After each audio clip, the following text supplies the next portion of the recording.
Hello friends, আরেকটা breakfast recipe নিয়ে এলাম। এটা হচ্ছে 1.5 কাপ ওটস গুঁড়ো করে পাউডার করে মিক্সার গ্রাইন্ডারে, আর তার মধ্যে দিয়েছিলাম 3 টেবিল চামচ বেসন, এবং সেগুলোকে জল দিয়ে ভালো করে এরকম মিশিয়ে নিলাম। তারপরে দিলাম টক দই, যে কাপে মেজারমেন্ট তার 1.5 কাপ। এরকম হয়েছিল ব্যাটারটা।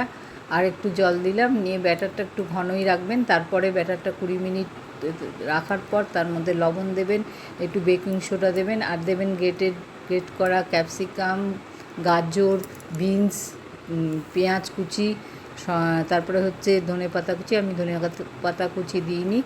ভালো করে বেকিং সোডা দিয়ে হাফ চামচ, তারপরে জল দিয়ে ব্যাটারটা ভালো করে তৈরি করে নিলাম। ব্যাটারটার এরকম কনসিস্টেন্সি হবে। এই প্রসঙ্গে বলে রাখি, একটা চাটনি করেছিলাম। এই চাটনিটা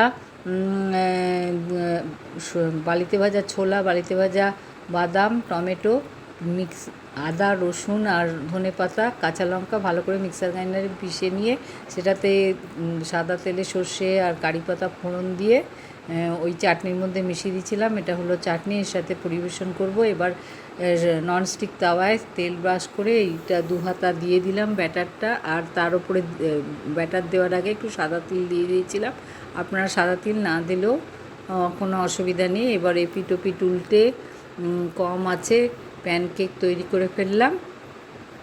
ভালোভাবে এই পিট করে করতে হবে, তাহলে কাঁচা ভাবটা থাকবে না। এরকম দেখতে হয়েছিল, খেতে খুব সুস্বাদু এবং স্বাস্থ্যকরও আছে, এবং পরিশ্রমও বেশি নেই। নমস্কার বন্ধুরা, সাথে থাকবেন এরকম ভিডিও পেতে।